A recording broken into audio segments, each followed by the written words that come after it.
Hello everyone, welcome to today's weekly update video. आज हम discuss करेंगे 4 से 10 सितंबर के सारे न्यूज़पेपर्स एंड बेसिकली जो भी इंपॉर्टेंट न्यूज़ है वो हम कवर करने वाले हैं। To give a brief about कि हम क्या पढ़ने वाले हैं इस वीकली अपडेट में, सो एनवायरमेंट सेक्शन में हम पढ़ेंगे वायनाड फॉरेस्ट सर्वे जो आया था एंड वी विल अंडरस्टैंड क्या की डिस्कवरीज हैं, कौन सी स्पीशीज़ मिली हैं और वायनाड वाइल्ड लाइफ सेंचुरी जो है उसके बारे में और जानेंगे। लोकेशन, क्या स्पीशीज़ मिलती हैं, कौन से ट्राइब्स वहाँ मिलते हैं एक्सेट्रा। क्योंकि जब भी कोई सर्वे आता है फॉरेस्ट रिलेटेड और कोई सेंचुरी उससे रिलेटेड होती है, नेशनल पार्क एसोसिएटेड होता है, तो उसके बारे में जानना इंपॉर्टेंट हो जाता है। Then in the polity section एक डिबेट चल रहा है बहुत ज़्यादा, इंडिया नेम यूज़ किया जाए या भारत, तो उसके साथ क्या इम्प्लीकेशंस हो सकती हैं और इंडिया या भारत क्या यूज़ करना चाहिए, कॉन्स्टिट्यूशन में क्या प्रोविजंस है etcetera. We will discuss this news in detail. Then economy section में अनएम्प्लॉयमेंट रेट्स पे बहुत ज़्यादा इस बार डिबेट्स चल रहे थे, तो न्यूज़पेपर्स में अनएम्प्लॉयमेंट कैसे मेजर किया जाता है ये सब सिनेरियोज भी दिए थे। तो we will discuss how unemployment is measured in India and क्या ग्लोबली सिनेरियोज हैं। ऑल्सो वी विल डिस्कस जो आरबीआई के लेंडिंग गाइडलाइंस आए हैं रिलेटेड टू इंटरेस्ट रेट्स, उससे क्या इम्पैक्ट होने वाला है वो भी हम डिस्कस करेंगे और कौन से इंटरेस्ट रेट्स बेटर रहेंगे वो भी हम इसमें समझेंगे। Then another one initiative which was in news was Black Sea Green Initiative, grain initiative, क्योंकि G20 में इसके ऊपर दोबारा बात करने के लिए जो है सोचा जा रहा था। तो ये इनिशिएटिव क्या है, क्यों ये था, बाद में जुलाई के बाद कंटिन्यू नहीं किया गया था, वो सब हम समझेंगे। Then in the governance section we will study about one nation one election, जो अभी चला हुआ है कि पूरे भारत में या पूरे इंडिया में हम एक साथ इलेक्शंस करवा सकते हैं नहीं, वो समझेंगे कि पहली बार ये कब प्रपोज किया गया था, ये डिबेट बिल्कुल नहीं है या पहले कब से चलती आ रही है, तो वो समझेंगे। देन सेंटर हैज़ डिसाइडेड जो दीक्षा ई एजुकेशन प्लेटफॉर्म है वो एआई हेल्प भी ऑफर करेगा, तो वी विल अंडरस्टैंड ये Diksha e education platform basically है क्या और नए चेंजेस क्या हो रहे हैं। Then education ministry has asked the states to bring all the data under one platform, तो ये समझेंगे कि इससे क्या फायदे होंगे और वन प्लेटफॉर्म में लाने से क्या नुकसान हो सकते हैं, वो भी समझेंगे। Then what should be done with the electronic waste, India में इलेक्ट्रॉनिक वेस्ट से एसोसिएटेड अभी रूल्स क्या हैं क्या नहीं हैं, क्यों ज़रूरी है इलेक्ट्रॉनिक वेस्ट को मैनेज करना, ये सब न्यूज़ में था, तो हम ये सब समझेंगे। Then in the health section mpox जो है वो न्यूज़ में था, क्योंकि इसके एम पॉक्स को जांच करते करते हमें बहुत सारे वेरिएंट्स मिले हैं जिससे चिकन पॉक्स भी हो सकता है, तो समझेंगे ये क्या न्यूज़ है, उसको डिटेल में जानेंगे। देन दो report and index they were in news, one was global hunger index 2021 and the data from air quality life index 2021 was analyzed, so we will understand both these indexes and their data and key findings in this video. So let's begin with the very first news, which is on environment Wayanad forest survey. So basically what happened was recently ये जो south Wayanad forest division जो कि केरला में लाया करता है, वहाँ एक सर्वे किया गया था जिसमें 67 species of reptiles, 59 species of amphibians, they were identified, and in this was the first herpetofunal survey which was concluded recently, so we can say that. And जो ये species मिली है उसमें से 4 amphibians and 3 reptiles जो spot किए गए हैं वो first time इस forest division में spot किए गए हैं, and out of the total 125 species which were identified, 48 amphibians and 21 reptile species जो हैं वो वेस्टर्न घाट को एंडेमिक है। तो आपको ये चीज पता होनी चाहिए, स्पीशीज बेसिकली जब ऐसे सर्वेज होते हैं और एंडेमिक स्पीशीज जब मिलती हैं किसी पर्टिकुलर एरिया को, तो वो सर्वेज इंपॉर्टेंट हो जाते हैं। अब समझते हैं की डिस्कवरीज क्या थी सर्वे में। बेसिकली कुछ स्पीशीज हैं जो मिली हैं और वो बहुत रेयर स्पीशीज नहीं बोल सकते, मतलब इंपॉर्टेंट स्पीशीज हम उन्हें बोल सकते हैं। जैसे कि इंपॉर्टेंट एम्फीबियन स्पीशीज जो रिकॉर्ड की गई थी ड्यूरिंग द सर्वेस, उसमें एक है स्ट्रे नाइट फ्रॉग, जिसपे कॉन्स्टलेशंस होते हैं, ब्लू डॉट्स होते हैं ऑब्सिडियन बॉडी पे। देन मिनिएचर नाइट फ्रॉग मिला है जो हमारी कंट्री का टाइनीस्ट फ्रॉग है, मतलब सबसे स्मॉलेस्ट फ्रॉग है जो मिला है। देन इंडेंजर्ड स्पीशीज जैसे कि Malabar torrent toad and red stream toad ये मिले हैं इस एरिया में। देन नेकेड डांसिंग फ्रॉग मिला है जो कि पहले कहा जाता था कि सिर्फ वायनाड वाइल्ड लाइफ सेंचुरी जो है उसी से एसोसिएटेड है, वो जो है इस सर्वे के दौरान हमें मिला है। जो सर्वे है it commences with the recording of green tree frog, that means एक और जो survey was finalised, the green tree frog was also found. And compilation की अगर बात करें तो total 59 amphibians which is over 80% are unique and they are found in western ghats, that means 59%, 59 जो amphibian species मिले हैं उसमें से 80% यूनिक है एंड वेस्टर्न घाट्स में ही मिलती हैं, और जो रेप्टाइल्स मिले हैं उसमें से 21 जो है वो वेस्टर्न घाट के लिए यूनिक है। Then species like Wayanad Draviduco and Nilgiri spiny lizard and Nilgiri forest lizard, they were also found and they added the depth to the survey, that means survey को बहुत ज़्यादा सिग्निफिकेंट बनाया इन स्पीशीज की presence ने। Then बात कर सकते हैं शील्ड टेल स्नेक भी मिला है, देन जो कि प्रीडोमिनेंटली वायनाड में ही होता है। एंड इस स्पीशीज के मिलने से हमें ये पता लगता है कि जो रीजन है कितना क्रूशल है ग्लोबल कंजर्वेशन डिस्कशंस के लिए, क्योंकि ऐसी जो स्पीशीज हैं जब इस एरिया में मिल रही है, दैट मीन्स हमें इन्हें प्रिजर्व करने की बहुत ज़्यादा ज़रूरत है। अब जैसे कि ये जो स्टडीज़ आई हैं वो ये दर्शाती हैं कि जितने भी एम्फीबियंस मिले हैं या रेप्टाइल स्पीशीज़ मिले हैं, क्योंकि हमें पहले नहीं पता था ये एंडेमिक है, तो दे वर मोस्टली निग्लेक्टेड। तो हमें इस डिवीज़न में, जो कि साउथ वायनाड फॉरेस्ट डिवीज़न है जहाँ ये सब मिले हैं, उन्हें बहुत एप्रिशिएट किया गया उसकी बायोडायवर्सिटी के लिए, और ये भी बोला गया है कि अब ये जो निग्लेक्टेड स्पीशीज़ थी उनके लिए हमें कुछ करने की ज़रूरत है। सो बेसिकली इतनी सारी स्पीशीज़ एक्सेट्रा मिलने की वजह से वायनाड वाइल्ड लाइफ सेंचुरी जो है, जो इम्पोर्टेंट हो जाती है फ्रॉम प्रीलिम्स पर्सपेक्टिव, तो आपको इसके बारे में सब पता होना चाहिए। Now let's talk little bit about Wayanad wild life sanctuary. Basically Kerala में आप देख सकते हैं लोकेट करती है, तमिलनाडु इधर है, कर्नाटका इधर है, तो थोड़ा बॉर्डरिंग एरिया में ये लोकेटेड है। So this is basically in Kerala. And 4 hill ranges जो हैं, जैसे कि सुल्तान भादरी रेंजेस, मुथंगा एंड कुरीचेट एंड थोलपेटी रेंजेस, जो कि एसोसिएटेड है हिल रेंजेस, जिससे ये सराउंडेड हम बोल सकते हैं। स्पीशीज अदर देन जो कि सर्वे में मिली हैं, जो कॉमनली फाउंड होती हैं वाइल्ड लाइफ सेंचुरी में, वायनाड वाइल्ड लाइफ सेंचुरी में, जैसे gaur, Asian elephant, deer, tiger, they are found here and they are very commonly found here. अगर वायनाड सेंचुरी की अगर बात करें तो ये इंपॉर्टेंट इसीलिए भी है क्योंकि ये सेकंड लार्जेस्ट सेंचुरी है केरला की। दैट मीन्स बहुत सारी स्पीशीज यहाँ मिलना लाजमी है। सबसे लार्जेस्ट एरिया ये कवर करती है, largest wild life sanctuary Kerala की है। ये जो है 1973 में स्टैब्लिश हुई थी, लेकिन अब ये नीलगिरी बायोस्फीयर रिजर्व का इंटीग्रल पार्ट है। ओके, तो ये this thing you need to remember कि ये पार्ट नीलगिरी बायोस्फीयर रिजर्व का ही है, क्योंकि बायोस्फीयर रिजर्व और सेंचुरी में अंतर होता है। तो बायोस्फीयर रिजर्व में सेंचुरी पार्ट हो सकती है। ओके, अब अगर बात करें कि बाउंड्रीज कौन सी है, ओके, तो ये जो है प्रोटेक्टेड एरिया जो है वो बाउंडेड है नागरहोली नेशनल पार्क से, then Bandipur national park in Karnataka जो कि नॉर्थ ईस्ट में पड़ता है। साउथ ईस्ट की अगर बात करें तो मुदुमलाई नेशनल पार्क जो कि तमिलनाडु में है। वो 3 नेशनल पार्क जो है इसको सराउंड करते हैं, तो आपको ये भी लोकेशन के बारे में पता होना चाहिए। अब किस प्लेट्यू को ये बिलोंग करता है, तो this is part of Deccan plateau only. यहाँ तक डेक्कन प्लेट्यू ही आता है, तो Wayanad wild life sanctuary Deccan plateau का ही पार्ट है। प्रीडोमिनेंट वेजिटेशन की अगर बात करें तो मॉइस्ट डेसिडुअस पीक फॉरेस्ट जो है यहाँ पाया जाता है, and west coast semi evergreen trees भी यहाँ पाए जाते हैं। अब जो वाइल्ड लाइफ सेंचुरी है, Wayanad wild life sanctuary, basically जिस प्रोजेक्ट के अंदर आती है, जैसे हमारे देश में प्रोजेक्ट टाइगर है, प्रोजेक्ट एलिफेंट है, तो कौन सा प्रोजेक्ट प्रोडोमिनेंटली इस वाइल्ड लाइफ सेंचुरी में एप्लीकेबल है, तो वो है प्रोजेक्ट एलिफेंट। एलिफेंट कंजर्वेशन पे ये बहुत ज्यादा काम करते हैं। एंड कुछ शेड्यूल ट्राइब्स भी हैं जो इस एरिया में पाए जाते हैं, जैसे पिन्यास, कुरुबास, अधियांस, कुरिचियास, ओरिलियास एंड कुटुनियाकंस। तो ये आपको पता होना चाहिए कि ये जो ट्राइब्स हैं किस सेंचुरी में पाए जाते हैं। कई बार क्वेश्चंस आ जाते हैं, जैसे ट्राइब का नाम दिया है, आपको वाइल्ड लाइफ सेंचुरी दी है या एरिया दिया है, तो अगर आपको पता है कि अधियांश जो है वायनाड वाइल्ड लाइफ सेंचुरी के आसपास पाए जाते हैं, तो आप उसे केरला से एसोसिएट कर सकते हो। So this kind of questions can be asked in your prelims examination. Now let's move on to the next news, which is in the polity section. India and Bharat, the debate going on with the name. So basically India जो है English में use किया जाता है और भारत हिंदी में use किया जाता है, और जो कि करेक्ट कॉन्स्टिट्यूशनली दोनों ही नाम करेक्ट हैं। तो चेंज करने की, इंडिया को भारत ही चेंज करने की क्या जरूरत है, ये जो डिबेट है वो चल रही है आजकल। क्योंकि जो G20 के आपके इनवाइट्स गए थे उसमें भारत वर्ड का यूज किया गया था। जनरली जो इंटरनेशनल इनवाइट्स जाते हैं उसमें English term that is India has been used traditionally, क्योंकि कॉन्स्टिट्यूशन में भी जब इंग्लिश वाली बात आती है तो यूज होता है इंडिया, और जब हिंदी ट्रांसलेशन की बात होती है तो भारत यूज किया गया है।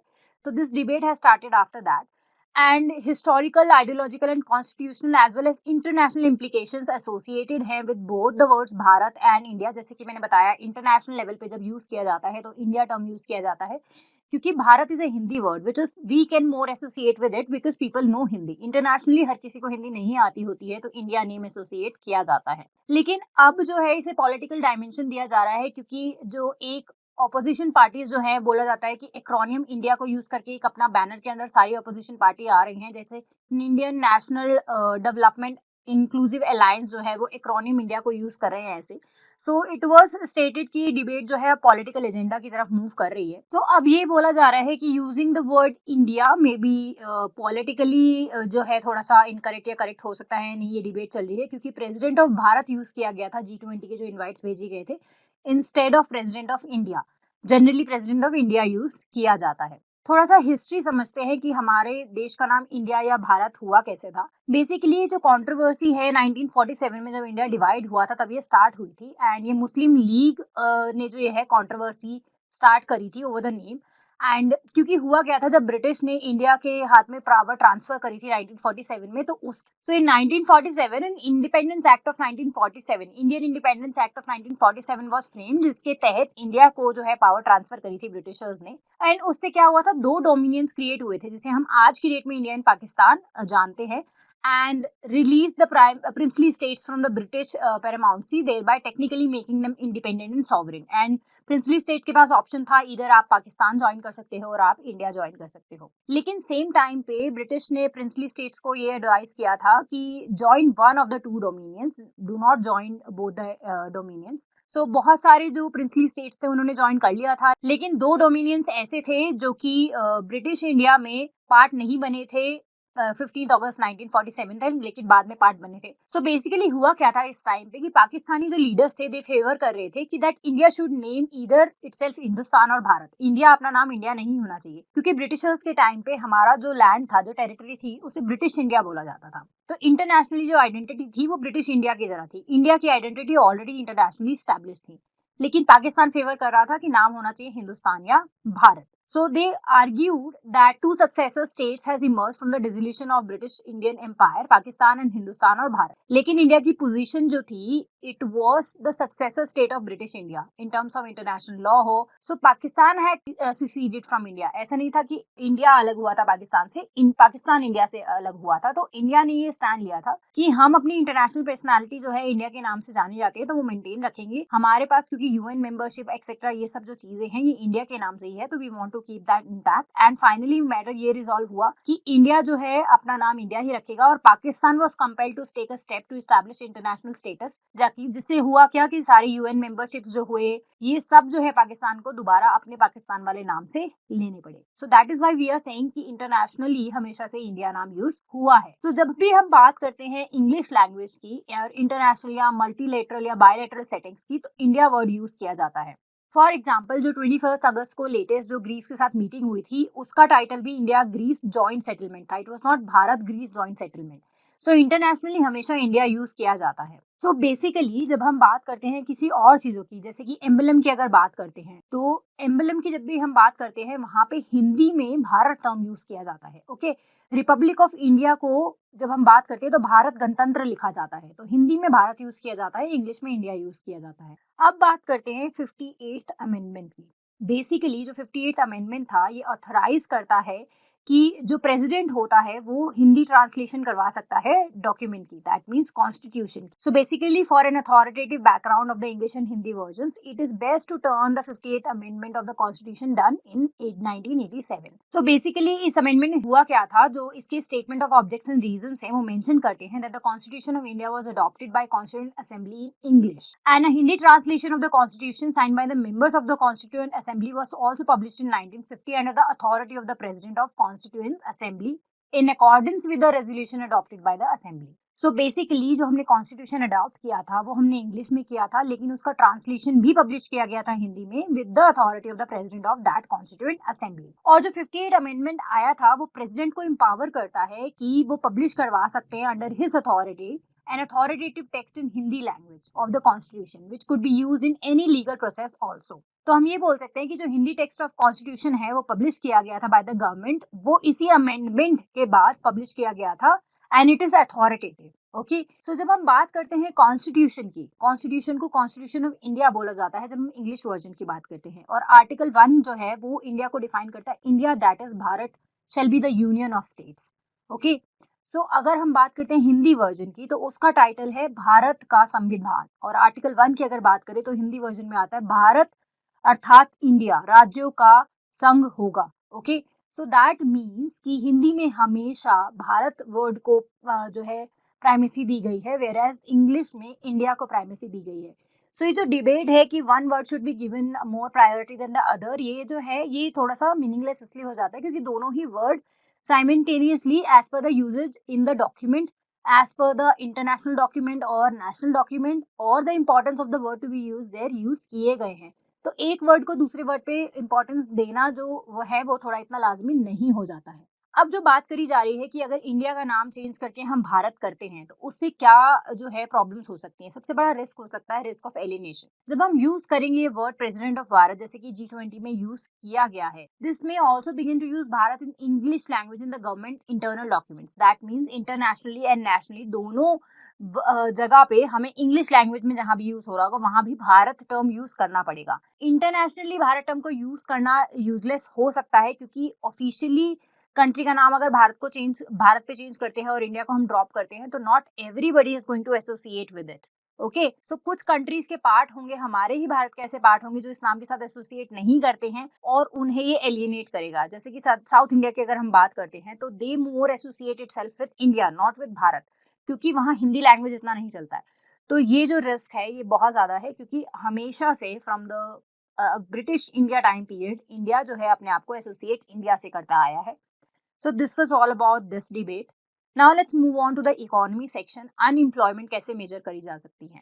पहले इसे समझना इसलिए जरूरी है क्योंकि अनएम्प्लॉयमेंट जो है बहुत ज्यादा इंपॉर्टेंट एक फैक्टर होता जा रहा है आज की डेट में, और for developing nation like India तो ये बहुत ज्यादा इंपॉर्टेंट है इसे मेजर करना और इसके नंबर्स को कम करना। दैट मीन्स एम्प्लॉयमेंट बढ़ाना, अनएम्प्लॉयमेंट कम करना। थोड़े से मैं नंबर्स आपको बता देती हूँ। जो पीरियोडिक लेबर फोर्स सर्वे आता है जो 2017 में आया था, हमें ये पता लगा था कि अनएम्प्लॉयमेंट रेट जो है इंडिया में सबसे ज्यादा हाईएस्ट रिकॉर्ड करे गए थे, दैट वाज 6.1%। अगर हम बात करें 2021-22 के डेटा की तो अनएम्प्लॉयमेंट रेट थोड़ा कम हुआ है, विच हैज रिड्यूस्ड टू 4.1%। ऐसा नहीं है कम नहीं हो रहा है, लेकिन अभी भी हायर है सम अदर डेवलप्ड इकोनॉमीज से। ओके, जैसे कि यूएस से कंपेयर करें तो अभी भी उनसे बहुत ज्यादा है, वो कहीं 2 पॉइंट समथिंग के आसपास लाए करते हैं। ओके, सो हमें इस पे वर्क करने की बहुत ज्यादा अभी भी जरूरत है। Now let's understand basically unemployment क्या होता है, लेबर फोर्स क्या होता है, अनएम्प्लॉयमेंट रेट क्या होता है, क्योंकि आपको ये तीनों चीज समझ आएंगी तभी आप ये पूरा समझ पाएंगे अच्छे से। अनएम्प्लॉयमेंट जो है जॉबलेसनेस का सिनोनिम नहीं होता है, पहले तो आपको ये समझना है। जॉबलेसनेस और अनएम्प्लॉयमेंट में अंतर होता है, दोनों चीजें सेम नहीं है। जो इंटरनेशनल लेबर ऑर्गेनाइजेशन है वो अनएम्प्लॉयमेंट को डिफाइन करता है as out of job. That means a person who doesn't have a job being able to take job, लेकिन वो काम कर सकते हैं और actively engaged in searching for a work. कोई इंसान जो अभी जॉब नहीं कर रहा है लेकिन वो जॉब कर सकता है और एक्टिवली जॉब सर्च भी कर रहा है, तब उसे हम अनएम्प्लॉयड बोलते हैं। अगर कोई इंडिविजुअल है जिसके पास काम नहीं है और वो काम ढूंढ भी नहीं रहा है, तब उसे हम अनएम्प्लॉयड नहीं बोलते हैं। ये डिफरेंस है। ओके, तब हम उसे जॉबलेसनेस बोल सकते हैं क्योंकि वो काम करना भी नहीं चाहते हैं। तो अनएम्प्लॉयड होने के लिए तो आपके पास काम नहीं होना चाहिए लेकिन विलिंगनेस टू वर्क होनी चाहिए and searching for the work होना चाहिए। तो आपको ये डिफरेंस समझना बहुत जरूरी है। So this is basically unemployment. Labour force हम किसे कहते हैं? लेबर फोर्स का मतलब होता है जहां अनएम्प्लॉयड एंड एम्प्लॉयड सारे जो लोग हैं उन्हें इकट्ठा हम जब लाते हैं, सम ऑफ एम्प्लॉयड एंड अनएम्प्लॉयड को हम लेबर फोर्स कहते हैं। ये जो लोग होते हैं ये ना ही अनएम्प्लॉयड होते हैं ना ही एम्प्लॉयड होते हैं। जैसे स्टूडेंट्स हैं, अब वो एम्प्लॉयड नहीं हम उन्हें बोल सकते क्योंकि वो पढ़ रहे हैं, अनएम्प्लॉयड नहीं बोल सकते क्योंकि वो अभी वर्क ढूंढेंगे नहीं क्योंकि उनके पास काम करने के लिए समय नहीं है। सो जैसे कि कुछ लोग जैसे अनपेड डोमेस्टिक वर्क में हाउसवाइफ्स, they can not be categorised as employed और अनएम्प्लॉयड इन टूडेज वर्ल्ड, तो उन्हें हम लेबर फोर्स में ऐड करते हैं, जैसे स्टूडेंट्स हुए, हाउसवाइफ्स हुए, etcetera. So you need to understand labour force is different from unemployed people. Now let's understand, जैसे कि हमने यहाँ बात करी कि पीएलएफएस के हिसाब से इंडिया का अनएम्प्लॉयमेंट रेट जो है अभी कम हुआ है 2022 में 2017 के कंपैरिजन में, लेकिन अनएम्प्लॉयमेंट रेट होता क्या है? अनएम्प्लॉयमेंट रेट जो है उससे मेजर करने के लिए हम रेशो निकालते हैं। अनएम्प्लॉयड कितने लोग हैं टू लेबर फोर्स कितनी है, that means total labour force जो हमारे पास अवेलेबल है उसमें से कितने लोग अनएम्प्लॉयड हैं। ओके, वो जब कैलकुलेट करते हैं उससे हम बोलते हैं अनएम्प्लॉयमेंट रेट। ये जो है अगर हम बात करते हैं तो unemployment rate could also fall in an economy is not generating enough jobs. That means एक इकोनॉमी जिसमें बहुत सारी इनफ जॉब्स नहीं है तो वहां पे ये रेट जो है वो कम हो सकता है क्योंकि वहाँ लेबर फोर्स ज्यादा होगी। ओके, तो डिनोमिनेटर जो है वो ज्यादा बड़ा नंबर हो गया तो वो रेशो कम आएगा। और if people decide not to search for work, that means एक तो जॉब्स बहुत कम है, दूसरा लोग काम भी नहीं करना चाहते हैं, तो ये नंबर कम आ सकता है। अब पर्टिकुलरली इंडिया में अनएम्प्लॉयमेंट कैसे मेजर किया जाता है वो बात कर लेते हैं। बेसिकली इंडिया जो है दो चीजें फॉलो करता है। तो उससे पहले ही समझ लेते हैं, डेवलपिंग इकोनॉमी होने के कारण इंडिया में बहुत कॉम्प्लिकेटेड सिचुएशन हो जाती है टू कैलकुलेट अनएम्प्लॉयमेंट, क्योंकि सर्च फॉर वर्क से रिलेटेड क्या कॉन्स्टेंट्स है, सोशल नॉर्म्स क्या है, इन सबको देखते हुए हमें जो है अनएम्प्लॉयमेंट रेट कैलकुलेट करना होता है, अनएम्प्लॉयमेंट कैलकुलेट करनी होती है। अगर 2009-2010 के सर्वे की बात करें जो एनएसएसओ ने लिया था, तो 33.3% ऑफ रूरल वुमेन जो थे और 27.2% ऑफ अर्बन वुमेन जो थे, जो कि 15 एंड अबव एज के थे, दे वर engaged in domestic work, reported willingness to work. That means they were doing domestic work but they wanted to work in the formal sector. Okay अगर वो available करा दिया जाए उनके हाउस होल्ड में, that is work from home, अगर facility available करवा दिया जाए तो ये वर्कफोर्स भी काम करने के लिए रेडी था। तो इसका मतलब क्या हुआ कि this represent 18.8% of rural female population aged 15 and up. That means around 19% of the rural population ऐसा है जो काम करना चाहते हैं लेकिन still they are doing only domestic work क्योंकि उनके घर के पास काम अवेलेबल नहीं है। अगेन कॉन्स्टेंट्स की बात जो हम कर रहे थे कि वो ट्रैवल नहीं कर सकते हैं, फैसिलिटीज नहीं है या सोशल नॉर्म्स एक्सेट्रा है, उस वजह से काम नहीं कर पा रहे हैं। अगर बात करें लेबर फोर्स पार्टिसिपेशन रेट की, दैट मीन लेबर फोर्स कितना पार्टिसिपेट करना प्रेफर करते हैं, रूरल वुमेन की अगर बात करें तो it was 26.5%। Okay and these women would not be counted among the unemployment. Why? क्योंकि ये लेबर फोर्स में है, because they are not actively looking for work. तो जब वो एक्टिवली वर्क के लिए सर्च ही नहीं कर रहे हैं तो हम उन्हें अनएम्प्लॉयमेंट में ऐड नहीं कर सकते हैं, लेकिन they do not have work. Okay so we need to understand India के कॉन्टेक्स्ट में या डेवलपिंग कंट्रीज के कॉन्टेक्स्ट में ये प्रॉब्लम्स आते हैं। नाउ डेफिनेशन ऑफ अनएम्प्लॉयमेंट की बात करें, वो फोकस करता है एक्टिवली सर्चिंग फॉर जॉब पे। इसका मतलब क्या होता है, ट्रू पिक्चर जो है एक डेवलपिंग इकोनॉमी की नहीं आ सकती है। जैसे कि मैंने आपको समझाया, कुछ लोग हैं जो काम करना चाहते हैं लेकिन वो एक्टिवली सर्च इसलिए नहीं कर रहे हैं तो फैसिलिटीज नहीं है, वर्क फ्रॉम होम अवेलेबल नहीं है। ओके सो इंडिया में क्योंकि इनफॉर्मल नेचर ऑफ जॉब बहुत ज्यादा है, अनएम्प्लॉयमेंट को मेजर करना बहुत डिफिकल्ट हो जाता है। डेवलप्ड इकोनॉमीज में क्या होता है, ऐसा नहीं होता कि पूरे साल लोग काम कर रहे होते हैं, लेकिन कुछ महीने वो काम करते हैं, कुछ महीने वो नहीं करते हैं, तो स्टिल जो है उनके लिए मेजर करना आसान होता है। दिस इज डेवलप्ड इकोनॉमीज की बात कर रहे हैं हम नाउ। क्योंकि एनएसएसओ जो है वो मेजर करता है अनएम्प्लॉयमेंट इन इंडिया, तो वो दो मेजर्स जो है जिन्हें हम बोल सकते हैं यूपीएसएस और CWS, that is usual principal and subsidiary status and current weekly status, इसके बेसिस पे इंडिया में इंडिविजुअल्स को कैटेगराइज करता है और एम्प्लॉयमेंट जो है और अनएम्प्लॉयमेंट जो है उन्हें मेजर करता है। तो पहले समझते हैं the usual principal and subsidiary status, that is UPSS. तो एक इंडिविजुअल, कोई भी इंडिविजुअल जिसका प्रिंसिपल स्टेटस है वेदर एम्प्लॉयड या अनएम्प्लॉयड और out of labour force, is based on activity in which they spend relatively longer time in the previous year. For example I was working last year, लेकिन last year मैंने सबसे ज्यादा time जो है वो किस में, बीइंग एम्प्लॉयड, बीइंग अनएम्प्लॉयड और being part of the labour force, किस में स्पेंड किया है, उसकी बेसिस पे इंडिविजुअल का स्टेटस जो है डिसाइड करा जाएगा। फॉर एग्जाम्पल 8 महीने में एम्प्लॉयड थी लेकिन 4 महीने में अनएम्प्लॉयड थी, तो 8 महीने एम्प्लॉयड होने की वजह से मुझे एम्प्लॉयड स्टेटस में डाला जाएगा। So for example, a person who is not a worker according to the principal status would still be counted as employed according to UPSS if they were engaged in some economic activity in a subsidiary role for a period not less than 30 days. That means अगर वो कोई भी काम कर रहे थे, they were not properly working, but they were not, he or she was not a worker but working for some period of time, उन्हें आप UPSS status के हिसाब से employed में डालोगे। ओके सो इससे क्या होगा, एक इंडिविजुअल जो अनएम्प्लॉयड था फॉर 5 मंथ्स लेकिन 7 मंथ्स काम कर रहा था प्रीवियस ईयर में, स्टिल उसको कंसिडर किया जाएगा एम्प्लॉयड एज पर यूपीएसएस स्टेटस। ये नहीं देखा जाएगा कि वो 5 मंथ जो था वर्किंग नहीं था एक्सेट्रा, लेकिन मैक्सिमम टाइम पीरियड उसने किस चीज में स्पेंड किया है, एम्प्लॉयड, अनएम्प्लॉयड और लेबर फोर्स, ये देखा जाता है। अब बात करते हैं करंट वीकली स्टेटस की। ये जो है शॉर्टर रेफरेंस पीरियड जो है वो for example a week consider करता है। अब इसमें क्या काउंट किया जाता है, an individual is counted as being employed if they have worked for at least 1 hour on at least 1 day during the 7 days preceding the date of survey. Now that means अगर आज सर्वे होने वाला है, ओके उससे पहले वाले वीक में अगर उन्होंने हर रोज 1 घंटा भी काम किया है तो उसे एम्प्लॉयड बोला जाएगा। ये नहीं देखा जाएगा कि अदर टाइम पीरियड के लिए वो बंदा एम्प्लॉयड था, ये नहीं देखा जाएगा। ओके सो यूपीएसएस अनएम्प्लॉयमेंट रेट जो होते हैं वो हमेशा ही सीडब्ल्यूएस के रेट से कम होते हैं, क्योंकि सीडब्ल्यूएस तो पर आवर कैलकुलेट करके चल रहा है ना। Even if you have worked for an hour you will be employed, तो सीडब्ल्यूएस में ज्यादा लोगों को एम्प्लॉयड दिखाया जाएगा। ओके क्योंकि यह बहुत ज्यादा पॉसिबिलिटी है कि इंडिविजुअल कोई ना कोई काम तो ढूंढ ही लेगा। अब इंडिया में एग्रीगेरियन इकोनॉमी के होने की वजह से लेबर का काम तो इंसान ढूंढ ही लेता है in the rural economy also. So CWS के हिसाब से वो एम्प्लॉयड में आ जाते हैं। So the low bar for classifying an individual as an employed explains why unemployment rates are lower in rural areas and urban. क्योंकि एग्रीगेरियन इकोनॉमी जैसे मैंने बताया तो रूरल एरियाज में लोग फार्म्स में काम कर लेते हैं, तो वहां पे अनएम्प्लॉयमेंट रेट को कम दिखाया जाता है as per CWS, which is not a proper picture of the unemployment rate in India. Okay, now let's understand ये जो डेफिनेशंस है बेसिकली इंडिया में अगर बात करते हैं तो बहुत अंडर एस्टिमेट करते हैं अनएम्प्लॉयमेंट को, क्योंकि इनफॉर्मल इकोनॉमी होने की वजह से ये सारा प्रॉब्लम अराइज होता है।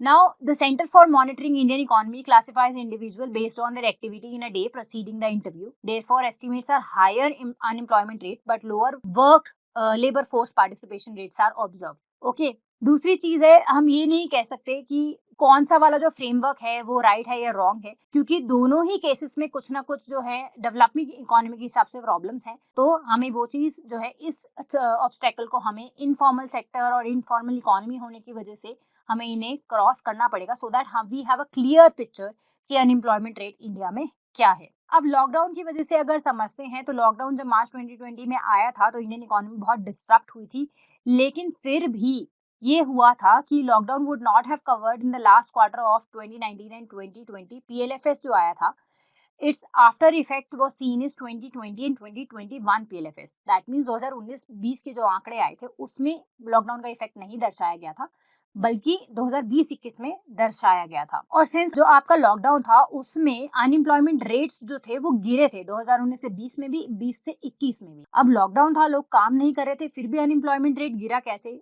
Let's understand this with an example. An individual with a regular employment who loses work in March 2020, okay, according to UPPS status this individual भी विल कंसिडर एम्प्लॉयड, क्योंकि बहुत सारे टाइम के लिए तो वो एम्प्लॉयड था। एंड जिन्होंने काम छोड़ दिया था लॉकडाउन में, अगर उन्हें कुछ काम के लिए भी लेस देन 6 मंथ्स के लिए भी एम्प्लॉयमेंट मिली थी तो यूपीएसएस स्टेटस में अगेन उन्हें एम्प्लॉयड कंसिडर किया गया।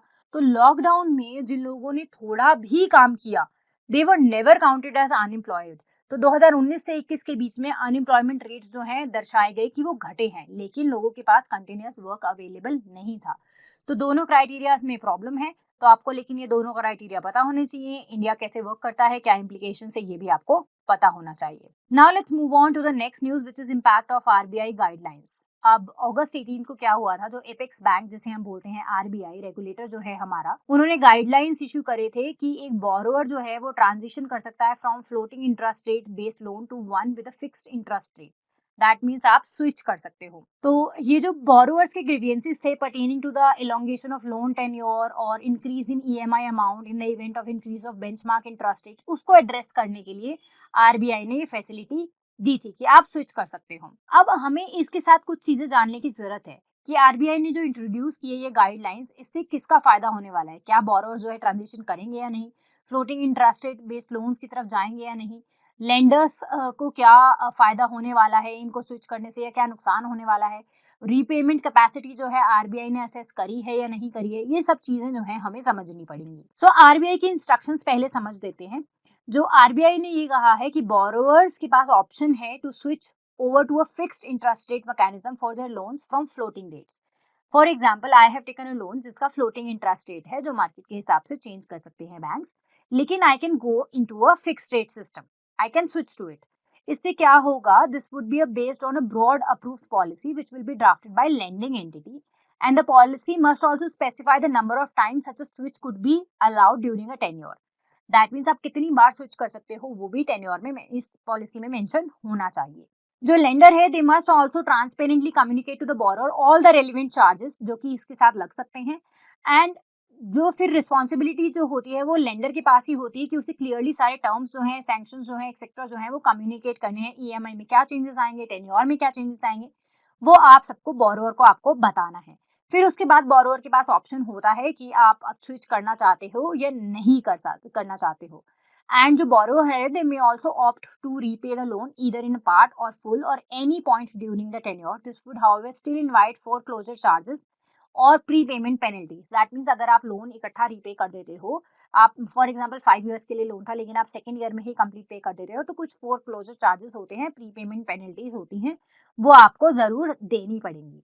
ओके, लेकिन ये बोला जा रहा है कि जनरली जो होते हैं फ्लोटिंग रेट, और आपको ये समझना होगा फ्लोटिंग रेट और जो परमानेंट या फिक्स्ड इंटरेस्ट रेट जिसे हम बोलते हैं उसमें क्या जो है रिलेशन है, कौन सा ज्यादा होता है कौन सा कम होता है। किसकी तरफ लोगों का ज्यादा झुकाव होगा वो हमें समझना होगा, लेकिन उसके लिए हम पहले समझ लेते हैं कि दोनों के बीच में डिफरेंस क्या है। देखो, फिक्स्ड इंटरेस्ट रेट का मतलब होता है कि वो ना during the tenure of the loan change नहीं होता है।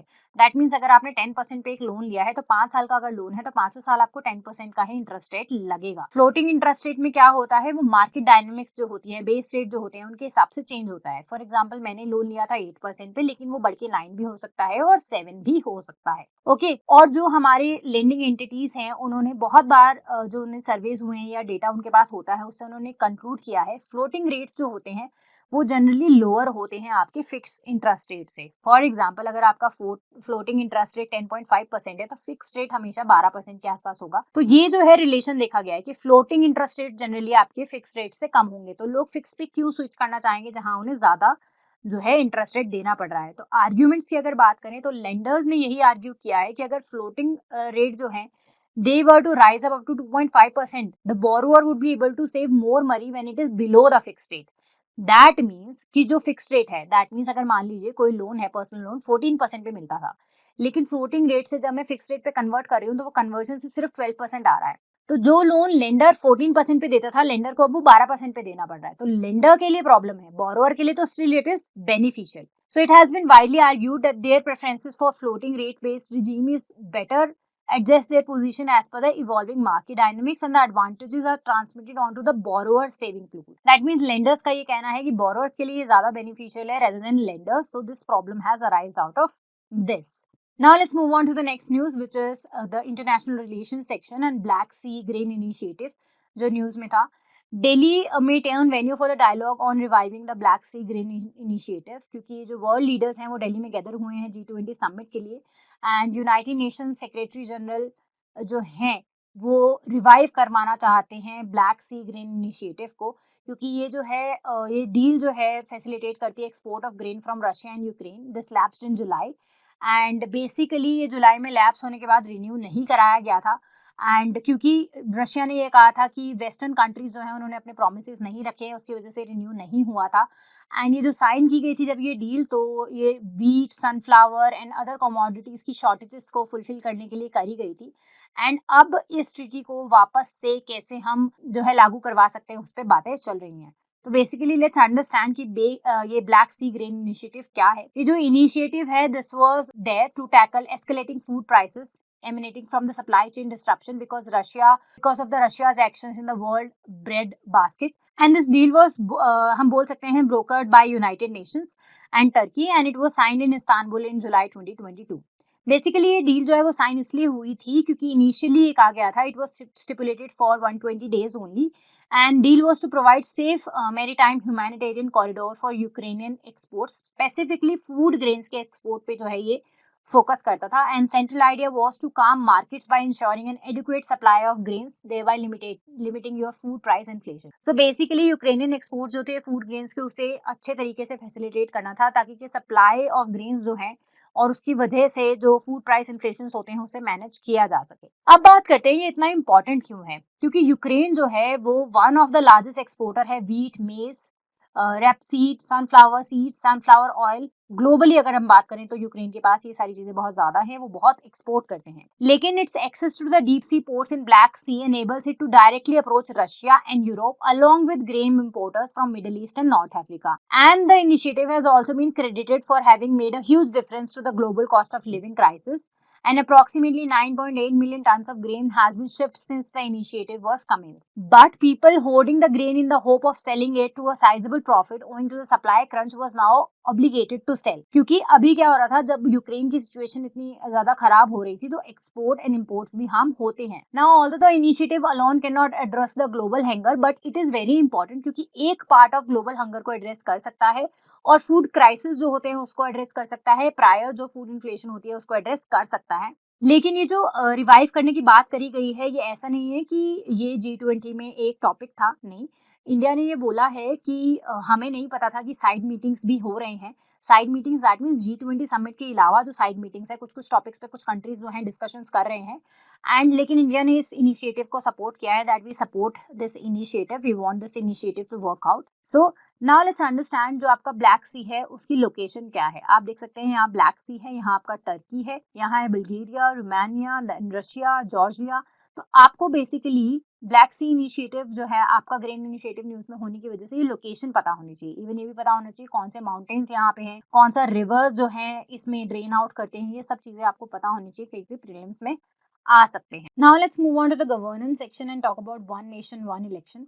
बेसिकली सेंट्रल गवर्नमेंट ने एक पैनल जो है headed by former prime minister Ramnath Kovind जो है एक सेटअप किया है ताकि कि वन नेशन वन इलेक्शन जो है उसके प्लान की फिजिबिलिटी कितनी है उसको एक्सप्लोर किया जा सके। Basically one nation one election plan क्या है, ये जो है आइडिया जो है वो सेंटर अराउंड करता है कि जो timing of Lok Sabha and state assembly elections होते हैं अक्रॉस द स्टेट्स वो एक साथ हो सकते हैं क्या या सिंक्रोनाइज हो सकते हैं क्या, ताकि कि फ्रीक्वेंसी ऑफ पोल्स इंडिया में, क्योंकि वास्ट कंट्री है, बहुत सारे स्टेट्स हैं, बहुत सारी यूटीज हैं एंड इलेक्शन बहुत बार करवाने पड़ते हैं, तो क्या फ्रीक्वेंसी जो है थ्रू आउट द कंट्री हम रिड्यूस कर सकते हैं इलेक्शंस की, उसके बेसिस पे ये one nation one election plan जो है बनाया गया है। लेकिन 1950s की अगर बात करें जब फर्स्ट टाइम जनरल इलेक्शंस हुए थे लोकसभा के, ऑल स्टेट असेंबली इलेक्शंस हुए थे, दे वर कंडक्टेड साइमल्टेनियसली 1951 से 52 तक हुए थे एंड 3 सब्सिक्वेंट लोकसभा इलेक्शंस हुए 1967 तक। उसके बाद डिस्ट्रप्शन हो गया था, पहले ऐसा ही था कि साथ ही में हो रहे थे इलेक्शंस, लेकिन उसके बाद साइकिल ब्रोक हो गई थी आपकी 1967 में। सो बेसिकली जो वन नेशन वन इलेक्शन की हम बात कर रहे हैं वो ये कहा गया है कि क्या हम दोबारा उस स्टेट में आ सकते हैं या नहीं।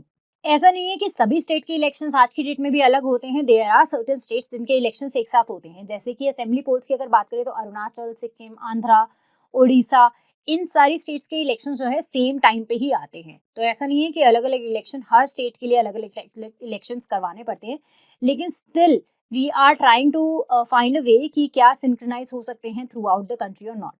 अब रिपोर्ट्स बहुत सारे आए हैं वन नेशन वन इलेक्शन पे। अगस्त 2008 की बात करें तो law commission of India which was chaired by justice BS Chauhan, they also released a draft report on simultaneous elections and wherein the constitutional legal questions related to one nation one elections were analyzed and they were answered. Basically commission ने ये कहा था कि simultaneous elections जो हैं वो feasible नहीं है existing framework जो constitution का है उसमें, क्योंकि कॉन्स्टिट्यूशन की अगर बात करें तो representation of people act 1951 and rules of procedure of Lok Sabha and state assemblies they will require amendments अगर हम साइमल्टेनियसली इलेक्शन या पोल्स करवाने की बात करते हैं। और ये भी कहा गया था कमीशन ने कि एटलीस्ट 50% स्टेट्स की रेटिफिकेशन हमें ले लेनी चाहिए अगर हमें ये फॉलो करना ही है। ऑल्सो दे सेड कि हाँ ठीक है कि साइमल्टेनियस इलेक्शन कराने का फायदा है क्योंकि पब्लिक मनी बहुत ज़्यादा सेफ होगी, स्ट्रेन जो है एडमिनिस्ट्रेटिव सेटअप पे कम होगा, सिक्योरिटी फोर्सेस पे टाइमली इम्प्लीमेंट हो पाएंगे आपकी गवर्नमेंट पॉलिसीज एक्सेट्रा। लेकिन फिर भी इतने बड़े कंट्री में ऐसा करवाना बहुत ज्यादा फिजिबल नहीं माना गया था as per the committee. Basically problems क्या है, 3 प्रॉब्लम है। पहला है फिजिबिलिटी। फिजिबिलिटी इसीलिए क्योंकि सबसे बड़ा कंसर्न यही है कि आर्टिकल 83(2) और 172 ऑफ द कॉन्स्टिट्यूशन है वो ये कहता है कि लोकसभा एंड स्टेट असेंबली का जो टेन्योर है will last for 5 year unless dissolve earlier and there can be circumstances as in article 356 where in the assembly can be dissolve earlier. तो अगर कहीं पे असेंबली जल्दी जो है वो डिसॉल्व हो जाती है या डिसॉल्व नहीं होती है और मिड टर्न्योर में कोलैप्स हो जाती है तो उस सिनेरियो में क्या किया जाएगा, क्या प्रेसिडेंट रूल लगा दिया जाएगा अगर ऐसा होता है तो। सो ये फिजिबिलिटी का क्वेश्चन जो है वो अराइज होता है। Now the next is one does not square with the जो कि वन नेशन वन इलेक्शन है, it does not square with the concept of federalism. क्यों? क्योंकि जो आइडिया है it is established on the notion that entire nation is one which is contradicting the article 1, क्योंकि article 1 ये कहता है कि India is a union of states. Okay, तो उस आइडिया को जो फेडरलिज्म का जो कॉन्सेप्ट है उसके साथ अलाइन नहीं करता है। This is the problem. Now the third problem is it prevents the blending of issues. अब हर स्टेट में जहाँ पे इलेक्शंस होते हैं उनके अलग मुद्दे होते हैं, नेशनल मुद्दे अलग हैं जब MLA MP के इलेक्शंस होते हैं, स्टेट के मुद्दे अलग हैं जब MLA के इलेक्शंस होते हैं।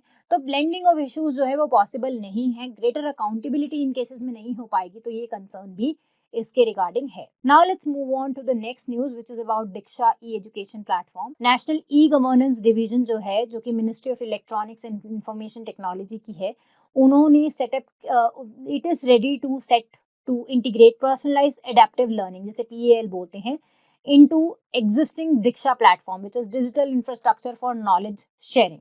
ओके, पहले थोड़ा सा समझ लेते हैं कि दीक्षा क्या है। दीक्षा जो है बेसिकली आपका एजुकेशन मिनिस्ट्री के अंडर आता है। ई कंटेंट प्रोवाइड करता है स्कूल्स को ऑनलाइन पोर्टल के द्वारा, मोबाइल एप्लीकेशन के द्वारा and it is embedded with assistive technologies also, ताकि के जो लर्नर्स हैं जिनके विजुअल या हेयरिंग चैलेंजेस हैं वो इसे एक्सेस कर पाएँ। लेकिन ये इसे हम स्टैटिक कंटेंट रेपोजिटरी बोल सकते हैं। दैट मीन्स वहाँ पे जो कंटेंट अवेलेबल है वो अवेलेबल है, उसमें कुछ नया ऐड या डिलीट नहीं किया गया है एज सच। सो दीक्षा के फीचर्स की अगर बात करें तो digitise national council of educational research and training which is NCERT text books used by national and state boards, वो सारी फीचर की गई हैं दीक्षा पे। एंड अपार्ट फ्रॉम दिस, दीक्षा के पास जो पोर्टल है it host 2.43 lakh contributions by around 11,000 academics by way of teaching videos हैं वहाँ पे, एक्सप्लेनियर्स हैं, practice questions etcetera are there, so that कि जो बच्चे एक्सेस कर रहे हैं इस प्लेटफॉर्म को उन्हें बेटर नॉलेज दी जा सके। अब थोड़ा सा डिस्कस करते हैं जो PAL system, personalised adaptive learning system की बात कर रहे हैं। ये जो है सॉफ्टवेयर बेस्ड अप्रोच को फॉलो करता है एंड इससे क्या होगा, बेसिकली जो स्टूडेंट्स हैं उनका लर्निंग एक्सपीरियंस बेटर करने की बात करी गई है। करिकुलम बेस्ड होगा ये और यूनिक नीड्स एंड एबिलिटीज को आंसर करने के लिए बनाया गया है। एंड अपार्ट फ्रॉम दिस, जो आपकी मिनिस्ट्री है ये भी कंसिडर कर रही है कि वॉइस कमांड्स भी दीक्षा 2.0 में जैसे AI एनेबल्ड लर्निंग होती है उसे ऐड किया जाए। जैसे चैट GTP है, वहाँ पे स्टूडेंट समरीज एक्सेस कर सकते हैं चैप्टर्स की बाय गिविंग वॉइस कमांड्स। तो this is also being thought about to be added to Diksha which will be Diksha 2.0। अब ये सिस्टम काम कैसे करेगा? Basically, NCERT has sought the ministry expertise in facilitating the PAL's integration into Diksha. And for example, एक class 9 का student है जो Pythagoras theorem पढ़ रहा है और कहीं पे वो मिस्टेक कर देता है इन द कैलकुलेशन, तो AI लर्निंग सिस्टम जो है वो वहाँ पे उसे एक फ्लैग रेज करेगा और बताएगा कि स्टूडेंट्स जो है उसने गलती करी है, और बेसिक वीडियो जो है कि वो कैलकुलेशन कैसे करनी है वो उसे अवेलेबल हो जाएगी ताकि कि स्टूडेंट मिस्टेक नहीं करे। अब बात करते हैं कि क्या ये सिस्टम जो है कितना फिजिबल है। बेसिकली कुछ स्टेट्स जो हैं या प्राइवेट प्लेयर्स जो हैं वो ऑलरेडी PAL को एडमिनिस्टर कर रहे हैं कि AI या आर्टिफिशियल इंटेलिजेंस कैसे काम करेगा, क्या बजट कॉन्स्ट्रेंट्स हैं या क्या ऑब्स्टेकल्स हैं। लेकिन बिल्डिंग PAL सिस्टम इज बहुत बड़ा एक्सरसाइज, क्योंकि सारे टैग्स क्रिएट करने हैं, कंटेंट को कैटेगराइज करना है, लर्निंग लूप्स बनाने होंगे, स्टूडेंट जो डिफिकल्टीज फेस करते हैं उनके सर्टेन टैग्स बनाने होंगे, सपोर्टिव मटेरियल जो है बनाना होगा, एक्सप्लेनेशंस बनाने होंगे, और ये कोई ईजी टास्क नहीं है। एंड स्पेसिफिकली अगर बात करें कि जो आपकी केमिस्ट्री, मैथमेटिक्स, फिजिक्स एक्सेट्रा होते हैं, ये सबसे डिफिकल्ट सब्जेक्ट्स माने जाते हैं और इनके लिए PAL सेटल जो सिस्टम है इन क्लासेस के लिए बनाना डिफिकल्ट होगा। एंड इससे एक बेनिफिट ये हो जाएगा कि हर साल बहुत सारे जो स्टूडेंट्स ड्रॉप आउट करते हैं क्लास 10th में, 11th में या 12th में, क्योंकि उनके पास एक सिस्टम अवेलेबल होगा तो लर्निंग जो है इम्प्रूव होगी, स्कूल ड्रॉप आउट जो है वो कम हो सकते हैं, रिटेंशन हमारा बढ़ सकता है। अब ऐसा नहीं है कि बहुत सारे स्टेट्स में कहीं भी अप्लाई नहीं हुआ है, जैसे आंध्र प्रदेश हुए, असम हुए, हरियाणा हुए, मध्य प्रदेश हुए, इन स्टेट्स ने अप्लाई करके देखा है। The major difficulty these states have faced is the budget constraint, क्योंकि PAL जो सिस्टम है उसका इनिशियल कॉस्ट ज़्यादा होता है एंड बहुत मेहनत का काम है कि सारी चीज़ें उन्हें इनकॉर्पोरेट करनी है। तो दीज स्टेट्स हैव सेड कि जो इनिशियल कॉस्ट है वो 2 से 3 करोड़ हो सकती है, लेकिन उसके बावजूद भी जो है टैगिंग कॉस्ट की अगर बात करें तो 20 करोड़ तक आती है। तो ये जो कॉस्ट की वजह से हैं ये ड्रॉप आउट हुए हैं, सिस्टम अप्लाई आगे उन्होंने फर्दर प्रोसीड नहीं किया था। Now let's move on to the next news. Why the Education Ministry has asked the states to bring the data into under one platform. So basically विद्या समीक्षा केंद्रास जो हैं, जो कि repositories होते हैं, which will have all the data from all the schemes which are run by the ministry. जैसे कि पोषण अभियान हुआ, UDIAC प्लस हुआ, जिससे क्या होगा, सारे चैलेंजेस क्या एक्सेस की जो स्टूडेंट्स को फेस होते हैं या टीचर्स को फेस होते हैं रियल टाइम में, वो हमें पता लग जाएंगे। So under the national digital education architecture NDEAR, the education ministry is pushing the states to open विद्या समीक्षा केंद्रास, जो डेटा रेपोजिटरी के साथ की तरह काम करेंगे एंड डेटा होगा सारे स्कीम्स का उनके पास, ताकि कि वो बेटर हेल्प कर पाए। अब ये डेटा कौन कौन सी स्कीम्स या कहाँ से आएगा? So basically regularly updated data from PM Poshan mid day meal programmes इसमें अवेलेबल होगा। Teacher training data from the national initiative for school heads and teachers holistic advancement portal यहाँ अवेलेबल होगा। Text book content from the digital infrastructure for knowledge sharing available होगा। Then school drop out and attendance related data on unified district information system for education भी available होगा। Students learning outcome from the National Achievement Survey will be available in this. Performance Grading Index, which evaluates school education system at the state and the union territory level, will also be available. इससे क्या होगा, जो आपके VSKs होंगे उससे आप implementation better कर पाओगे। जब ये डेटा अवेलेबल है तो इन डेटा से आप क्या प्रॉब्लम चैलेंजेस आते हैं वो निकाल सकते हैं और उन पे वर्कआउट कर सकते हैं। अभी तक क्या होता है कि जो आपका VSKs होते हैं वो basically central institute of education technology building जो है आपका एनसीईआरटी का कैंपस जो है वहाँ पे एलोकेटेड है, और जो ओपन सोर्स प्लेटफॉर्म है वो सी क्यूब सॉफ्टवेयर पे रन करता है। लेकिन ये चाहते हैं कि जो है हर स्टेट में आपका VSK होना चाहिए। ओके, एंड करंटली जो डेटा है it is fed on the platform manually, लेकिन वो स्विच करना चाहते हैं from manual to automatic mode once the application programming interface API integration process is complete, it will be done. And इसका मतलब होगा कि multiple platforms centre state and district level पे जो होंगे वो कम्युनिकेट कर पाएंगे एक दूसरे के साथ और रिस्पॉन्सेज दे पाएंगे, डेटा इंटीग्रेट कर पाएंगे हर लेवल पे। अब इस डेटा की अगर बात करें तो अलाइन करता है नेशनल एजुकेशन पॉलिसी 2020 के साथ, developing operational standards and making data open source करने की बात करता है। सेंटर ने already 2 crore to 5 crore each state के लिए जो है फंडिंग दी है ताकि ये VSK जो है बनाए जा सकें, ये पॉलिसी जो है अडॉप्ट की जा सके। एंड जो गुजरात है, Maharashtra, Orissa, Jharkhand, they have already begin the process of setting up this take platform also. Now ये इंपॉर्टेंट क्यों है इतना ज़्यादा एक जगह पे डेटा लेना? देखिए, सबसे बड़ी बात है कि आपको अगर सारा डेटा एक जगह पे मिल जाएगा, तो आप जो है एनालिटिक्स जो है या कोरिलेशन जो है वो बेटर कर सकते हैं। करंटली क्या होता है, डेटा अवेलेबल है सारी स्कीम से लेकिन उसका कुछ कंक्लूडेड पार्ट नहीं है, कोरिलेशन कुछ नहीं है या एनालिसिस नहीं हो पाता है, इरेलीवेंट है वो डेटा बहुत सारी स्कीम से। हर अलग अलग स्कीम का डेटा होना लेकिन हम उससे कुछ कंक्लूजन नहीं निकाल पा रहे हैं, उसका कुछ यूटिलाइजेशन नहीं कर पा रहे हैं। तो जैसे कि अब गुजरात है, गुजरात ने बायोमेट्रिक्स जो है वो अप्लाई किया है अटेंडेंस सिस्टम में। अटेंडेंस रिकॉर्ड होती है स्टेट लेवल पे लेकिन नेशनल लेवल पे कुछ पता नहीं चल रहा है, स्टूडेंट के ड्रॉप आउट एनालिसिस नहीं हो पा रहा है, कोरिलेशन नहीं हो पा रहा है। तो अगर ये सारा डेटा हर स्टेट्स के पास होगा तो बायोमेट्रिक्स लगाने का क्या बेनिफिट है, अदर स्टेट्स भी एनालाइज कर सकते हैं। तो इससे जैसे मिड डे मील स्कीम हुई या जो PM पोषण अभियान हुआ, इससे अटेंडेंस कितनी बढ़ती घटती है किस स्टेट में अगर ये पता होगा, या उस स्टेट में क्या डेमोग्राफिक्स हैं उसके बेसिस पे पता होगा, तो स्कूल में जो आपका रजिस्ट्रेशन रेट है वो बढ़ाया जा सकता है। इससे स्कूल लोकेशन कहाँ होनी चाहिए, पॉपुलेशन लेयर कहाँ है, ग्रॉस एक्सेस रेशियो क्या है, अगर VSKs डेवलप किए जाएंगे तो उससे ये बेटर हो सकता है। So this is basically why one एक जगह पे डेटा होना बहुत ज़्यादा इंपॉर्टेंट हो जाता है। Now let's talk about what should be done with electronic waste. अब Indian cellular and electronics association जो है उन्होंने एक रिपोर्ट जो है वो पब्लिश करी थी, pathways to circular economy in Indian electronic sector, and this was following in government effort with NITI Aayog to explore opportunities to harness e-waste।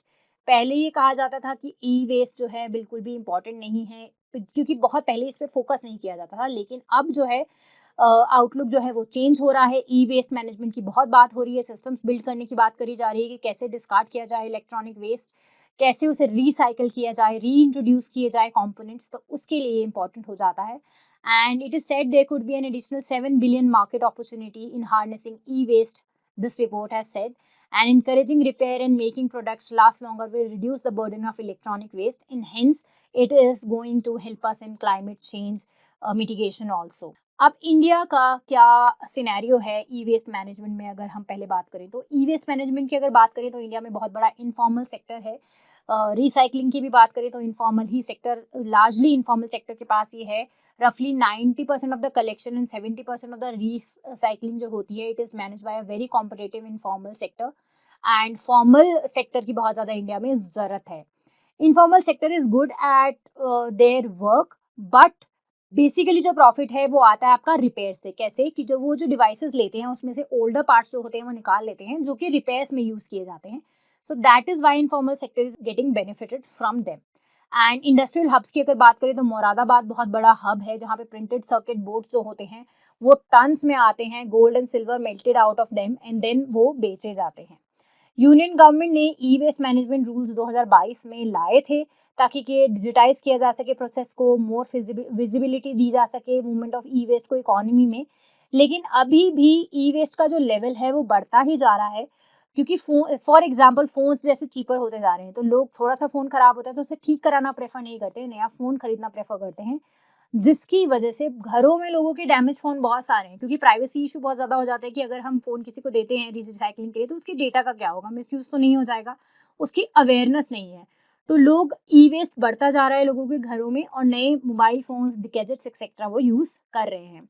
तो उसी की वजह से क्या हो रहा है कि इनफॉर्मल सेक्टर के पास जो जाती हैं, इनफॉर्मल सेक्टर होने की वजह से लोगों की जो इनसिक्योरिटी है कि क्या होगा डेटा का एक्सेट्रा, वो बढ़ती है। Now why is a circular economy important in this scenario? देखो, डिमांड जो इलेक्ट्रॉनिक्स की है वो बढ़ रही है, हमें समझ आ रहा है। जो प्राइस सेगमेंट है वो थोड़ा-थोड़ा कम हो रहा है गैजेट्स का, जिसकी वजह से प्रोडक्शन ऑफ डिवाइसेस बढ़ रही है, लोग खरीद भी बहुत ज़्यादा रहे हैं। तो हाई एमिशंस हैं, लोग दैट मीन्स जो डिवाइसेस खराब होंगी वो भी ज़्यादा है। तो जो merely salvaging on these parts, a circular economy seeks to bring them back into electronic system.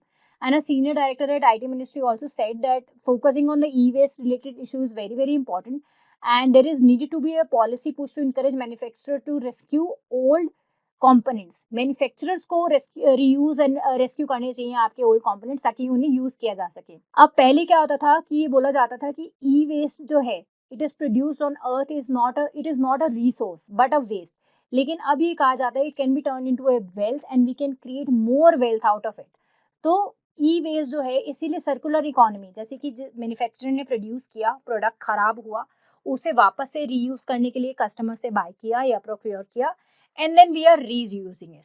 So this circular economy is very very important. अब ई वेस्ट जो है रिसाइकल करने का तरीका क्या हो सकता है? सबसे पहले हमें क्या करने की जरूरत है? सबसे पहले तो हमें पब्लिक प्राइवेट पार्टनरशिप जो है वो इंक्रीज करने की जरूरत है। क्यों? क्योंकि जो cost of setting up proper supply chain, reverse supply chain है, वो बहुत ज्यादा एक्सपेंसिव हो सकती है, इसलिए पब्लिक प्राइवेट पार्टनरशिप इंपॉर्टेंट हो जाती है। देन आता है आपका Audible database. It also suggests that launching a auditable database for material collected through this process and creating geographical clusters where these devices come together and are broken apart is very very important, जिससे हमें पता चलेगा कि database क्या है, audit कर पाएंगे उसका डेटाबेस का कि कितना मटेरियल आया है, किस जोग्राफिकल क्लस्टर्स पे ज़्यादा आया है, कहाँ रिपेयर्स ज़्यादा हो रहे हैं। Then next is incentive, so called high yield recycling centres. हमें इंसेंटिवाइज करने की बहुत ज़्यादा ज़रूरत है उन फैसिलिटीज़ को जहाँ पे रिसाइकलिंग को किया जाता है, ताकि कि वो इनकरेज हो, ज़्यादा जो रिसाइकलिंग है उस पर फोकस करें। Then repair and making products long laster and right to repair by users. लोगों को ये हमें अवेयर करवाने की ज़रूरत है कि राइट टू रिपेयर जो है वो यूजर्स के पास होना चाहिए। Rather than buying new things, you have to repair and it is a better option. Then simply we need to encourage repair and making products long laster rather than buying new products. Now what are the challenges? पहला है large informal sector. अब large informal sector होने की वजह से it is hard to track कि कितना environment को harm हो रहा है, कितना आपके पास जो है आपके पास इलेक्ट्रॉनिक्स आ रहे हैं, उनको कैसे असेस किए जा रहे हैं, कहाँ वो जा रहे हैं, वो करना मुश्किल हो जाता है। देन पर्सनल डेटा इश्यूज, जैसे कि मैंने बताया कि लोग जो हैं अब अपने जो प्रोडक्ट्स होते हैं, गैजेट्स होते हैं, उन्हें घर पे रखना प्रेफर करते हैं rather than giving them for recycling, because they do not know what will happen to their personal data which was stored in their devices. क्या वो रिकवर हो पाएगा या नहीं? Even if they reset the phone और other gadget, क्या वो restore हो जाएगा, क्या मिसयूज किया जाएगा या नहीं किया जाएगा, etcetera. Then initial capital cost, देखिए बिल्डिंग रिसाइकलिंग प्लांट्स जो होता है लार्ज स्केल पे, उसके लिए बहुत इनिशियल कॉस्ट लगती है, और उसे मैनेज करना और उसको बियर करना कुछ कुछ कुछ जो इंस्टीट्यूट्स हैं उनके लिए डिफिकल्ट हो सकता है। तो इनिशियल कॉस्ट ज़्यादा होने की वजह से भी एक चैलेंज है। These are the 3 major challenges we can say. Now let's move on to the next section, which is a health section. Mpox watch helps identify variant of virus causing chickenpox. Basically जो आपका ICMR NIV है, that is Indian council of medical research national institute of virology, it has for the first time found the presence of clade 9 variant in VZV in India. VZV क्या होता है? Varicella zoster virus होता है। तो clad 9 variant जो है पहली बार मिला है, and it added that this is the first study which is reporting the circulation of clade 9 in India, and the variant is most common strain in the circulation in the countries like Germany, UK, US, ऐसी जगह पे ये generally पाया जाता है। And the multi-country mpox, which is monkeypox outbreak across the globe has led to the systematic surveillance of mpox cases in India. अभी basically क्या हो रहा है, मंकी पॉक्स बहुत ज़्यादा कंट्रीज में फैल रहा है, जिस वजह से इंडिया ने मॉनिटर करने के लिए लगाया था, और उसी मॉनिटरिंग में हमें ये क्लेड 9 वेरिएंट जो है वो मिला है। And during the surveillance of mpox we encounter the cases of VZV also, and in suspected mpox cases, that means वो जो केसेस थे वो एमपॉक्स के लिए सस्पेक्टेड थे, लेकिन उनमें VZV जो वायरस है वो मिला है, एंड इसमें चिल्ड्रन एंड अडल्ट भी शामिल हैं। ये जो स्टडी है बेसिकली फोकस करता है on genomic characterization of VZV in India, and ये जो VZV होता है वो अल्फा हर्पिस वायरस बोलते हैं हम उसे, जिसकी वजह से चिकन पॉक्स हो सकता है, हर्पिस जोस्टर भी हो सकता है। मंकी पॉक्स जो डिजीज़ होता है वो उसे फ्रीक्वेंटली मिस्टेक किया जाता है विद VZV, क्योंकि दोनों के जो क्लिनिकल प्रेजेंटेशंस होते हैं वो क्लोजली रिजेंबल करते हैं, इसलिए कंफ्यूज किया जाता है दोनों को। लेकिन there is a need for a clinical differentiation between mpox and VZV for accurate diagnosis, and it is added that despite infection with the clade 9 strain, there was no significant indications of heightened disease severity in the patient. That means clade 9 strain present होने के बावजूद भी ऐसा नहीं था कि बहुत ज़्यादा severe indication symptoms के थे। ये जो स्टडी हुई थी उसमें कुछ 331 सस्पेक्ट केसेस थे, जिसमें से 22 केसेस ऐसे थे जिसमें मंकी पॉक्स वायरस जो था वो पॉजिटिव था, एंड 17 पॉजिटिव ऑफ इटर्नो virus cases were found, and 1 case was confirmed as buffalo pox virus also. तो आपको ये पता होना चाहिए कि जो आपका बेसिकली आपको ये क्लेड 9 स्ट्रेन क्या है, उसका एसोसिएशन क्या है, मंकी पॉक्स डिजीज़ आपको पता होना चाहिए, VZV क्या है, उससे कौन से डिजीज़ जैसे चिकन पॉक्स, हर्पस जोस्टर हो जाते हैं, शिंगल्स हो जाता है, ये आपको पता होनी चाहिए चीज़ें। Now let's move on to the report and index section, Global Hunger Index 2022. So basically, despite being a major food producer with extensive food security schemes and largest public distribution system in the world, India जो है अभी भी significant level of food insecurity पे है। Hunger and child mail nutrition India में still observe किया जाता है, और जो 2022 का ग्लोबल हंगर इंडेक्स आया है, इंडिया को 107 रैंक किया गया है out of the 121 countries. And India की अगर बात करें तो नाइजीरिया और पाकिस्तान के भी इंडिया बिहाइंड है, पाकिस्तान का rank was 99 and India is on 107। Food security, hunger and mail nutrition की हम बात कर रहे हैं इस रिपोर्ट में, एंड बेसिकली GHI की अगर बात करें तो वो एक कॉम्पोजिट मेजरमेंट प्रोवाइड करता है एंड ट्रैक करता है under nourishment hunger at a national level across the 3 dimensions. What are these 3 dimensions? The first one is calorie under nutrition, then child malnutrition, then under 5 mortality को ये major करता है। Basically अगर India की बात करें, इंडिया का जो GHI स्कोर है लास्ट हाफ डिकेड की अगर बात करें तो वो डिटेरियोरेट ही हो रहा है, हम रैंक ज़्यादा ही कर रहे हैं क्योंकि हमारा जो कैलोरी अंडर न्यूट्रिशमेंट है वो बढ़ रहा है, उस वजह से इंडिया के रैंक्स बेटर नहीं आ पा रहे हैं। And according to the state of food security and nutrition in the world report 2022, India is home to 224.3 million undernourished people. That means 224 million people ऐसे हैं जो अंडर नरिश्ड हैं। And disparities are evident among the states, that means अलग अलग state में disparities बहुत ज़्यादा visible है इंडिया में। एंड लेवरेजिंग सब national data that encompasses the 3 dimensions of GHI enables, that is your state hunger index, which enables the development of an India specific hunger index at the level of states and union territories. हम उसकी भी बात करेंगे। And this plays a very important role in evaluating the extent of undernourishment which is prevalent in the local level, and वो बहुत critical हो जाता है कि sustainable development goals जो हमें meet करने हैं, eradicate करना है hunger and malnutrition, लेकिन अगर हमारा ranks GHI में ऐसे आते रहेंगे तो कैसे ये goals fulfill होंगे, वो एक question arise होता है। नाउ लेट्स अंडरस्टैंड जो स्टेट हंगर इंडेक्स होता है वो क्या होता है। बेसिकली जो GHI जैसे कैलकुलेट होता है ग्लोबल लेवल पे, वैसे ही इंडिया में स्टेट लेवल्स पे स्टेट हंगर इंडेक्स जो होता है वो कैलकुलेट होता है। एंड ये सेम पैरामीटर्स होते हैं, लेकिन एक पैरामीटर जो है अलग है, क्योंकि GHI में 4 पैरामीटर्स होते हैं, जैसे कि अंडर नरिशमेंट है, कैलोरीज का, स्टंटिंग, वेस्टिंग, मोर्टेलिटी जो है बिलो 5 ईयर्स है, अंडर 5 मोर्टेलिटी रेट है। लेकिन जब आपका स्टेट हंगर इंडेक्स हम कैलकुलेट करते हैं, सेम इंडिकेटर्स हैं, लेकिन उसमें कैलोरी अंडर नरिशमेंट जो है वो हम वो नहीं कैलकुलेट करते हैं, उसकी जगह पे बॉडी मास इंडेक्स जो है वो लिया जाता है। Okay, and this is among the working age population as data on the calorie undernourishment वो आर नॉट अवेलेबल सिंस 2012। अगर हम बात करते हैं data for stunting, wasting and mortality की among children below the age of 5, they are source from the 5th round of national family health survey. And जो BMI का undernourishment का डेटा होता है वो NFHS which is national family health सर्वे 5 2019-21 से लिया गया है। And wave 1 of the longitudinal ageing study in India which is in 2017 and 18।